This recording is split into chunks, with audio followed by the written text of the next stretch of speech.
계속 그 아합에 대해서 우리가 말씀을 지난 시간에 계속 살펴보고 있습니다. 참 신기한 게 엘리야가 딱 나왔다가 지난 시간에는 엘리야가 말씀 가운데 등장하지 않았죠.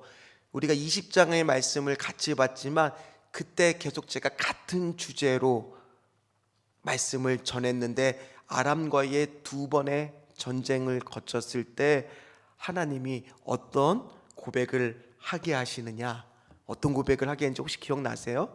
내가 여호와인 줄을 알리라, 이런 고백을 하게끔 만드셨던 두 번의 전쟁이 있었습니다. 그럼 이 아람과의 두 번의 전쟁의 승리는 아합이 잘 싸워서 된 게 아니라 전적으로 누가 이 싸움을 승리로 이끌었다는 거예요? 하나님이요. 그럼에도 불구하고 아합 왕은 그 사실을 알아야 되는데 정말 20장의 거의 90%까지는 잘 가다가 마지막 마무리가 너무 아쉬운 거예요. 왜 그러느냐? 아람 왕을 죽일 수 있고 그렇게 할 수 있는 기회가 왔는데 달콤한 제안을 하죠. 내가 뺏었던, 아버지 때 뺏었던 모든 성읍을 다 돌려주고 다메섹에 당신의 이름으로 거리를 만들어 주겠다. 그 제안을 받자마자 아합 왕이 기분이 좋아요. 그래서 아람 왕을 자기의 병거에 태우고 내 형제다 이러면서 용서해 주고 만 거예요. 마음이 교만해져서 베나닷이라고 하는 그 왕을 놓아주고 말자마자 선지자가 기억나세요? 지난 시간 막 때리면서 그 포로가 잡힌 거 누구 책임이고 놓아준 거 누구 책임이냐라고 물었을 때 아합 왕이 스스로 이렇게 말합니다. 열왕기상 20장 40절 말씀, 이거 아합 왕이 얘기한 겁니다. 같이 읽겠습니다. 종이 이리저리 일을 볼 동안 그가 없어졌나이다. 이스라엘 왕이 그에게 이르되 내가 스스로 결정하였으니 그대로 당하여라 하리라. 아멘. 네가 스스로 결정하였으니 그대로 당해야 하리라. 이 말씀이 자기가 스스로 했는데 그대로 누가 당하게 되는 거예요? 아합 왕이요. 저는 지난 시간에 이 사건의 이 말씀을 보면서 네가 자초한 일이니 네가 그대로 당해야 되리라. 얼마나 무서운 말씀인데 아합 왕은 이게 자기한테 임하는 말씀이라는 것을 생각을 했을까요? 그 당시에는 내뱉을 때는 그런 생각을 못했을 겁니다. 그런데 그대로 당해야 되리라. 그러면서 결국에는 무명의 선지자로부터 어떤 말을 듣느냐? 42절 말씀 같이 읽겠습니다. 그가 왕께 아뢰되 여호와의 말씀이 내가 멸하기로 작정한 사람을 내 손에서 놓았은즉 내 모습은 그의 목숨을 대신하고 내 백성은 그의 백성을 대신하리라 하셨나이야. 이런 얘기를 들었을 때 아합 왕의 마음은 어땠을까요? 오늘 그 마음이 맨 마지막 절에 보면 어떻게 끝나고 있느냐, 그가 어떻다고 되어 있어요? 한번 보세요. 20장의 마지막에 마음이 어떻대요? 근심하고 답답하대요. 근심하고 답답한 마음으로 돌아가고, 그리고 시작이 되는 게 오늘 21장입니다. 그래서 오늘 21장의 첫 절 1절 말씀을 보면 그 후에 이제 그 사건이 근심하고 답답한 후에 어떠한 일이 벌어졌을까? 우리는 그렇게 근심하고 답답하면 뭐 하라고 여러분들이 아합 왕 옆에 있으면 얘기해 주고 싶어요? 어떻게 얘기해 드리고 싶으세요? 아합 왕이 옆에 있다 그러면. 우리도 살다 보면 근심 나고 답답한 때 있으세요? 없으세요? 집에 자녀가 결혼을 안 하고 있으면, 새해가 바뀌었으면 좀 나가서 결혼이라도 좀 할 생각을 해야 될 텐데 집구석에만 딱 앉아 있으면 가슴이 어떠세요? 생각만 해도 답답하고 근심이 들어요. 또 자녀들이 공부를 안 해요. 집에만 오면은 그냥 스마트폰만 보고 있고, 새해가 되면 좀 공부 좀 할까, 달라질까 했는데 전혀 달라지는 모습이 없어요. 또 마찬가지입니다. 경제 사정이나 모든 게 바뀌지 않고 계속 염려와 근심이 쌓이면 우리 마음도 오늘 어떨 때가 많아요. 근심하고 답답할 때 있으세요, 없으세요? 있잖아요. 살다 보면 근심하고 답답한 그런 순간, 미래가 암담한 순간, 그런 순간이 옵니다. 그러면 우리가 어떻게 해야 된다고 그 말을 해주고 싶어요? 그런데요, 사람은요 어떤 마음이 있느냐, 그게 기도하면 빨리 응답이 됩니까? 어떨 때는 더딜 때가 많잖아요. 그러니까 사람이 마음이 근심하고 답답해서 마치 무거운 스펀지가 물을 빨아들이면 어때요? 무거워지잖아요. 그럼 푹 마음이 가라앉다 보면 이거를 빨리 띄우고 싶어요. 마음이 가라앉은 걸. 그때 가장 심리적으로 뭐를 해야 그 마음이 그래도 조금 이렇게 띄워지는 거, 실제로 띄워지는 게 아니라 띄워지는 것처럼 느껴지느냐? 무언가를 가질 때예요. 무언가를 소유할 때예요. 그래서 코로나 기간 동안에 사람들 마음이 얼마나 답답했습니까? 얼마나 근심이 많았습니까? 그때 유일하게 또 매출이 신장이 된 게 뭐냐? 어른들은 홈쇼핑, 젊은 사람들은 인터넷 쇼핑. 그걸 통해서 조금이라도 뭔가 내가 이 근심하고 답답한 마음을 뭔가 소유하고 가짐으로 인해서 내 마음을 조금이라도 높여보려고 그런 생각을 할 때가 많다는 거예요. 오늘 바로 아방이 그랬어요. 우리 같으면 벌써 우리 성도님들 막 얘기하잖아요. 아유, 기도해야지, 기도해야지. 그런데 아방이 그게 아니라 뭔가 탁 눈에 들어오는 것이 있었다라는 겁니다. 그게 바로 오늘 말씀을 읽었으니까 뭔지 우리는 알 것입니다. 뭐입니까? 눈에 탁 들어왔던 것이 자기의 이스라엘 궁전 옆에 있었던 나봇의 포도밭이에요. 거기를 잘 가꾸어서 채소밭으로 만들어서 싱싱한 채소를 먹겠다는 거예요. 그럼 한번 생각해 보십시오. 왕이 채소밭이 없었을까요? 포도밭이 없었을까요? 특히 아하방은요, 궁전이고 하나만 있는 게 아니라 이스라엘 궁전은요, 궁전이 두 가지가 있었는데 그 중에 하나인 거예요. 그러니 그렇게 왕이 많이 가져오는데 채소밭이 없었겠습니까? 더 많이 있는데도 불구하고 저 옆에 저거 하나만 탁 지나갈 때마다 볼 때마다 아이고 저기다가 채소밭을 두면 근처라 바로 신선한 채소를 더 빨리 먹을 수 있었을 텐데, 이제 그런 생각이 늘 있었던 것이 마음이 허하고 근심하고 답답하니까 빨리 뭔가 바꾸기 위해서 뭔가 소유하고자 하니까 그게 눈에 딱 들어왔던 겁니다. 우리도 그럴 때가 있습니다. 살다 보면 근심이 되고 답답할 때 어떤 사람은 막 먹어요. 막 먹어서 그걸 좀 어떻게 좀 해결하려고 그래요. 어떤 사람은 아까 말한 듯이 나도 모르게 어떤 물건을 삽니다. 그리고 어떤 사람이 얘기해, 백화점에 가면 그렇게 그런 사람들이 많대요. 좀비처럼 물건도 안 사면서 막 이리저리 왔다 갔다 하면서 막 구경하는 사람들. 그게 다 뭐예요? 근심하고 답답한데 마음은 눌러져 있는데 이게 어떻게 하든지 조금이라도 높여야 되는데 그러려고 하는 다 행동들이라는 거예요. 그래서 오늘 아하방은요, 그래도 나봇을 불러서 솔깃한 제안을 합니다.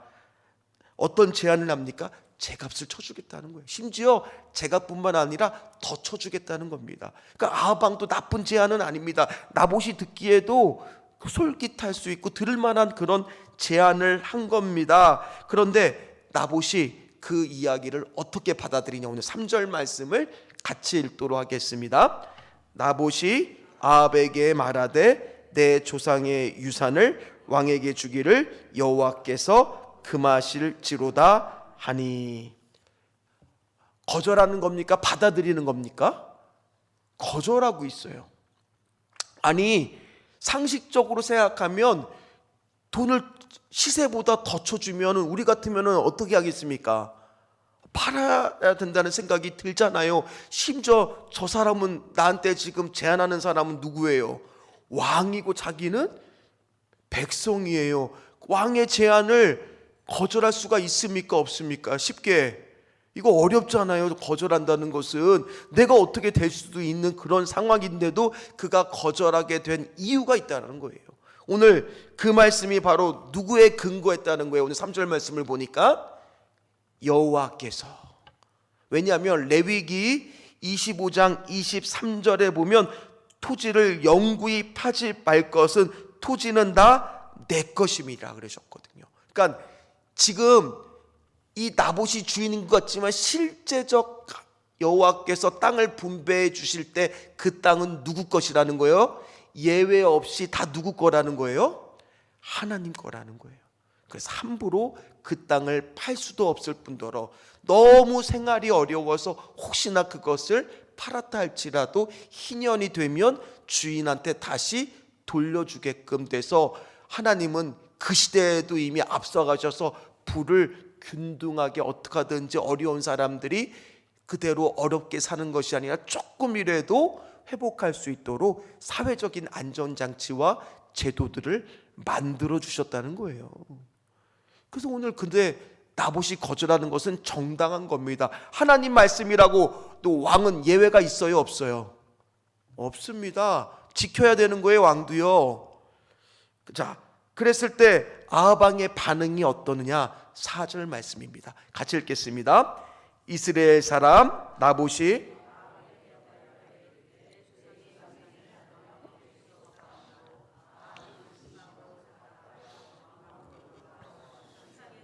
얼굴을 돌리고 식사를 아니하니. 자, 오늘 20장의 마지막에 어떠한 단어로 끝났습니까? 그의 마음 상태가 근심하고 답답해요. 오늘 똑같은 말씀이 21장 4절에도 원어도 똑같아. 똑같이 또 뭐라고 나와 있어요? 근심하고 답답하니. 근심하고 답답하면 어떻게 해야 돼요? 어떻게 해야 될까요? 어떻게 해야 될까요? 근데 아합 왕은요, 이 마음이 생각보다 여리고 좀 어린애 같은 마음이 있는 거예요. 우리 그렇잖아요. 어렸을 때 마음이 안 들면 그냥 문을 쾅 닫고 방에 이불 탁 뒤집어 쓰러나고, 건중아 저녁 먹어. 안 먹어. 왜 안 먹어? 싫어. 그냥 안 먹는다고. 엄마 부르지 마. 나 이제 내버려둬. 오늘 다 그러고 있는 거예요. 내버려 달라는 거예요. 나 밥 안 먹겠다는 거예요.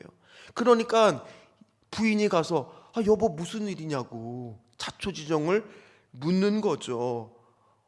왜 당신이 이 나라의 왕인데 무슨 근심과 답답함이 있어서 밥까지 안 먹겠다고 그러느냐 묻습니다. 그런데 아합 왕이 이세벨한테 이제 고자질을 하는 겁니다. 6절 말씀을 한번 읽겠습니다. 같이 읽겠습니다. 왕이 그에게 이르되 내가 이스라엘 사람 나봇에게 말하여 이르기를 내 포도원을 내게 주되 돈으로 바꾸거나 만일 내가 좋아하면 내가 그 대신에 포도원을 내게 주리라 한즉 그가 대답하기를 내가 내 포도원을 내게 주지 아니하겠노라 하기 때문이로다. 자, 우리 그냥 읽으면 안 됩니다. 오늘 6절의 말씀을 보니 아합 왕이 이세벨한테 말할 때 빠뜨린 것이 있어요. 뭐를 빠뜨렸을까요? 잘 보세요. 말씀을. 뭐를 빠뜨린 것 같습니까? 자, 정말 중요한 부분을 빠뜨렸습니다. 오늘 토지를 매각하지 않는 원인과 이유가 마치 누구에게 있는 것처럼 책임을 돌리고 있느냐. 다시 한번 말씀을 좀 띄워주세요. 6절 말씀을 띄워주세요. 자, 보세요. 뭐라고 되어 있습니까?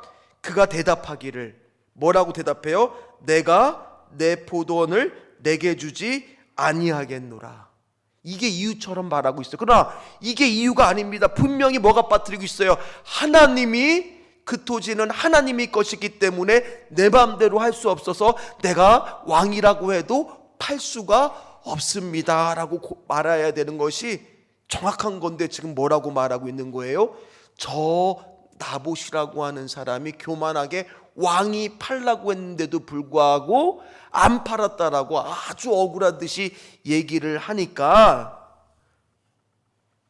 이세벨 입장에서는 자기는 하나님이 신앙이 없는 사람이잖아요. 시돈에서는 이거는 있을 수도 없는 일이에요. 법보다 앞서는 것이 왕의 권력인데 왕이 명령을 내고 안 지켜?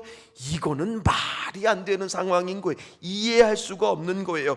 그래서 하나님이 아니라 근심하고 답답한 마음을 사람이 찾아가니, 신앙도 없는 이세벨이라고 하는 여자를 찾아가니 답이 어떻게 나오느냐? 7절 말씀을 한번 보세요.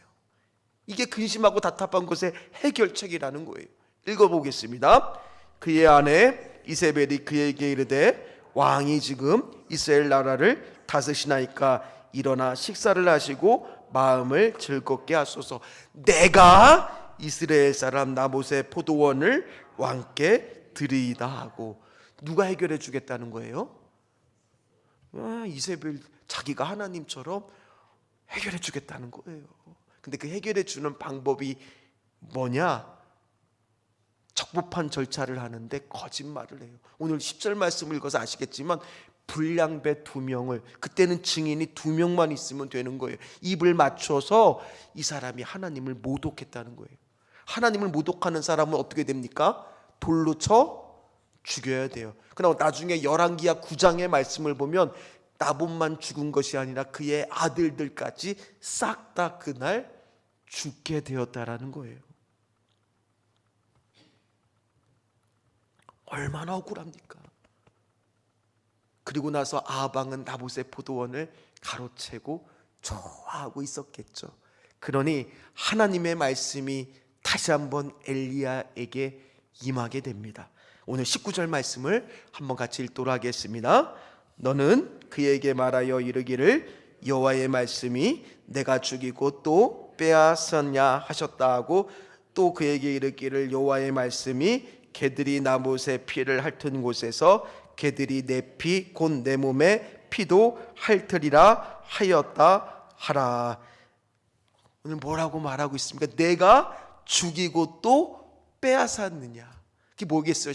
쉽게 말하면 또 너야 너 근심하고 답답할 때마다 진짜 해결책인 나를 찾는 게 아니라 또 너 왜 또 그랬느냐. 그렇게도 은혜를 베풀었는데 어떻게 그날 아합왕을 살려줄 수가 있고, 어떻게 그렇게 행동할 수가 있고, 또 심지어 근심하고 답답한데 또 왜 나봇의 포도원으로 엉뚱한 곳에 가서 그런 일을, 또 무고한 사람의 피를 또 흘렸느냐. 그러면서 이제 너는 개들이 너의 피를 핥을 것이고 또 내 몸의 피도 핥을 거라고 말합니다. 충격적이죠. 그 말을 들었을 때 또 아합왕은, 오늘 본문에는 나오지 않았지만 그의 마음 상태는 또 어땠을까요? 근심하고 답답했을 겁니다. 그런데요, 전혀 예상하지 못한 전개가 벌어집니다. 보통 아합왕이면 그 말을 듣고도 근심하고 답답함으로 끝나야 되잖아요. 이게 좀 우리 마음에도 좀 아합왕같이 나쁜 사람의 반응이 이렇게 보여야 괜찮은데 오늘 그가 뜻밖의 반응을 보입니다. 27절 말씀을 한번 같이 읽겠습니다. 아합이 이 모든 말씀을 들을 때에 그의 옷을 찢고 굵은 배로 몸을 동이고 금식하고 굵은 배에 누우며 또 풀이 죽어 다니더라. 이거 아합왕 이런 사람 아니잖아요. 그런데 유일하게 성경에 보면 아합왕이 회개하는 그런 비슷한 부분이 나오는데, 오늘 이 장면에 그가 베옷을 입고 금식하고 하나님 앞에 이 부분에 대해서 풀이 죽어서 다니는 모습을 보입니다. 뜻밖의 모습을 보이죠. 그런데요, 하나님이 그런 아합의 모습을 보고 뭐라고 하느냐. 오늘 말씀해 보니까 내 앞에서 겸비함을 내가 보느냐. 그가 내 앞에서 겸비함으로 내가 재앙을 저희의 시대에 내리지 아니하고 그 아들의 시대에야 그의 집에 재앙을 내리리라. 그러니까 이 재앙이 아합이 아니라 언제 내린다는 거예요? 아합왕의 아들 시대에 내린다라고. 그렇다는 얘기는 지금 하나님이 아합왕한테 뭐를 베풀어 주고 있는 거예요? 은혜를 베풀어 주고 있는 거잖아요. 이게 중요하다는 거예요. 하나님의 말씀을 따르는 것에서는 목사인 나도 예외가 없듯이 하나님의 은혜를 받는 것에서는 아무리 악한 사람도, 아무리 부족한 사람도 뭐가 없다는 거예요? 예외가 없다는 거예요. 오늘 근심하고 답답한 마음이 있습니까? 오늘 하나님 앞에 나와서 은혜를 구하십시오. 하나님이 은혜를 주시는 것에서는 우리의 부족한 모습이 아합왕같이 절대로 하나님을 믿지 않을 것 같은 사람도 그 앞에 겸비하고 하나님 앞에 엎드리기 시작했을 때 하나님은 그런 악한 사람한테도 오늘 예외 없이 뭐를 주신다는 거예요? 또 은혜를 주시다라는 거예요. 아람과의 전쟁에서 여호와인 줄을 알리라 2번 구해줬던 것처럼 그에게 또다시 한 번 더 은혜를 베풀어 주신다라는 거예요. 기독교는요 운명론의 종교가 아님이라고 제가 여러 번 말씀드렸어요. 오늘 만약에 한번 생각해 보시오. 아합왕의 아들이 다시 하나님 앞에 겸비하여 옷을 찢고 회개하면서 아버지의 죄를 용서하여 주시옵시고 저는 그렇게 살지 않겠습니다 하고 기도했을 때 하나님은 또 어떻게 하셨을까요? 그가 비록 하나님이 이렇게 말씀을 내렸어도 그의 아들이 그렇게 하나님 앞에 기도하고 엎드리면서 은혜를 구했을 때 은혜를 주셨을까요? 안 주셨을까요? 저는 100% 주셨을 거라고 믿습니다. 그의 죄악이 그의 아들이 아니라 다시 아들대로 이어지게 되고 언젠가는 그런 식으로 계속 기도했더라면 바꿔지는 말씀으로도 역사할 수가 있더라는 거예요. 오늘 우리 왜 이 자리에 나와서 기도해야 됩니까? 하나님의 은혜에는요 예외가 없기 때문이에요. 하나님의 은혜에는요 예외가 없기 때문이에요. 오늘 이 자리에 나온 우리의 모습이 비록 하나님 보시기에 부끄러울 수 있어요. 내가 일주일 동안 살아온 모습을 보면 죄책감에 시달리고 정말 아합왕 못지않게 내가 정말 하나님 앞에 부끄럽게 살았던 사람도 이 안에 혹시나 있을 수도 있어요. 그러나 오늘 그 근심하고 답답한 우리의 마음을 하나님 앞에 기도하기 시작하면, 하나님 앞에 엎드려서 겸비한 모습을 보이기 시작하면 하나님은 오늘 은혜를 주시는데 저 사람만 많이 주고 저 사람만 하나님을 열심히 해서 더 많이 주고 오늘 나의 부족한 모습에 하나님은 나의 은혜를 요만큼만 조금만 주는 분이 아니라는 거예요. 누구나 다 하나님 앞에 겸비하고 엎드리기 시작하면 그 사람이 악한 아합이라고 할지라도 하나님은 오늘도 계속 말씀을 우리가 보면서 볼 수가 있잖아요. 은혜를 주시는 분이세요. 은혜를 주시는 분이세요. 말씀을 마무리하겠습니다. 우리 안에도 근심하고 답답한 문제 있으세요? 없으세요? 있어요. 그거를요 우리 안에 금방 해결되게 되는 듯한 느껴지는 건 뭐를 소유하거나 먹거나 뭔가 사거나 이럴 때 금방 기분이 조금은 좋아질 수 있어요. 그러나 그거는요 잠깐이에요. 잠깐이에요. 결국에는 이 문제를 누구 앞에 나와야 되느냐. 오늘 아합왕이 이 21장에 가서 마지막 그거 하나 잘했어요.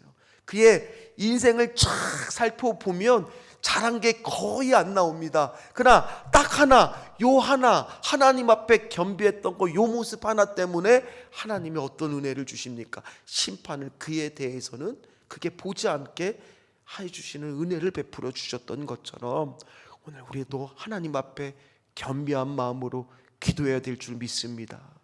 하나님 앞에 엎드려야 될 줄 믿습니다. 하나님, 근심하고 답답한 이상을 그냥 가만히 두고 있는 것이 아니라 기도하는 거예요. 기도하는 거예요. 하나님은 예외가 없어요. 은혜 주시는데 예외가 없어요. 무조건 주신다는 거예요. 안 주시는 분이 아니라는 거예요. 오늘 우리가 기도할 때 하나님의 은혜를 간절히 갈급하고 기도할 때 할 수 있다 하신 주, 할 수 있다 하신 주, 믿음만이 능력이라 하시네. 믿음만이 능력이라 하시네. 말씀 앞에 오늘 반응하십시오. 우리는 운명적으로 인생의 근심하고 답답한 문제를 받아들이는 사람이 아니에요. 하나님 앞에 엎드려 기도하면서 하나님 말씀에 반응하고 진심으로 하나님 앞에 기도했을 때 하나님은 우리에게 주시는 어떠한 것도 바꿔주실 수 있는 분이세요. 역전의 하나님의 용서하시는 분이세요. 사유함이 없는 분이 아니세요. 그게 은혜예요. 오늘도 하나님 앞에